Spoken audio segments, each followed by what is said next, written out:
అన్ని దానాలలో అన్నదానం గొప్పది. అన్నదానం జరిగే చోట సర్వ దేవతలు కొలువై ఉంటారు. అన్నదానం అన్నది భగవంతునికి అత్యంత ప్రీతిపాత్రమైనది. దరిద్ర నారాయణ సేవ ధర్మ దేవతకు త్రోవ.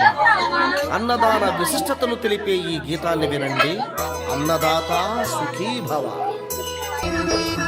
అన్నదానం అన్నదానం అన్నదానం అన్నదానం.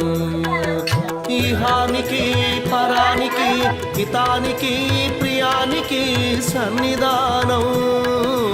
అన్నదానం పిన్నిదానం అన్నదానం అన్నదానం అన్నదానం అన్నదానం అన్నదానం.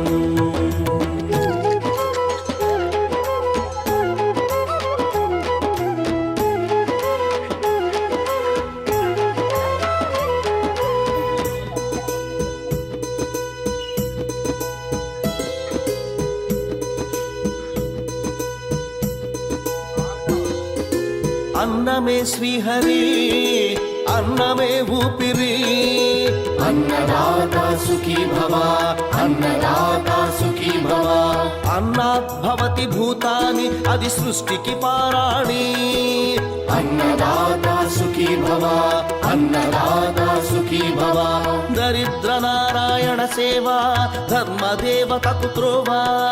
దరిద్ర నారాయణ సేవ ధర్మ దేవతకు త్రోవ. అన్నదాత సుఖీ భవ అన్నదాత సుఖీ భవ. కలిని ఎందుకు దండగా చాలా బాగుంది. చక్కగా ఉప్పు కారాలు చక్కగా అన్నం మాత్రం స్మూత్ గా చేశారు. అది నోరు లేని పళ్ళు లేని వాళ్ళకి కూడా బాగుంది. అరిగిపోవటానికి బాగుంటుంది. అంత బాగుంది. ఇలా సప్లై చేస్తారని నాకు తెలియదు. ఫస్ట్ టైం రావటం ఇటు. అయితే ఈసారి ఎప్పుడన్నా ట్రై చేస్తే చెప్పండి, నేను మధ్య ప్యాకెట్ సర్వీస్ చేస్తాను. ఎవరైతే ప్రతిరోజు ఒక అరగంట ధ్యానం చేస్తారో, ధ్యానంతో పాటుగా పబ్లిక్ మనం సేవ చేస్తామో వారికి విశేష ఫలితాలు కలుగుతాయమ్మా. ముఖ్యంగా ఆనందం కలుగుద్ది, సంతోషం కలుగుద్ది. ఎవరికైతే అనారోగ్య సమస్యలు ఉన్నాయనుకోండి, ముఖ్యంగా మెడికల్ ఖర్చులకి సంబంధించి ఖర్చులకి ఇవ్వటమో లేక అన్నదాన కార్యక్రమాలు చేయటమో మీరు చేయలేకపోతే మాలాంటి సంస్థలను మీరు అప్రోచ్ అయినట్లయితే మీరే స్వయంగా వచ్చి ఆ రోజు చేసుకునే ఏర్పాటు కూడా చేస్తూ ఉన్నాం. అలాగే ఎప్పుడైతే మనం 10 మందికి దానం చేస్తామో, అలాగే ధ్యానం చేస్తామో, మీ జీవితాల్లో ఏది కావాలంటే అది వస్తుంది. గ్రహాలు అనుకూలత కలుగుతాయి.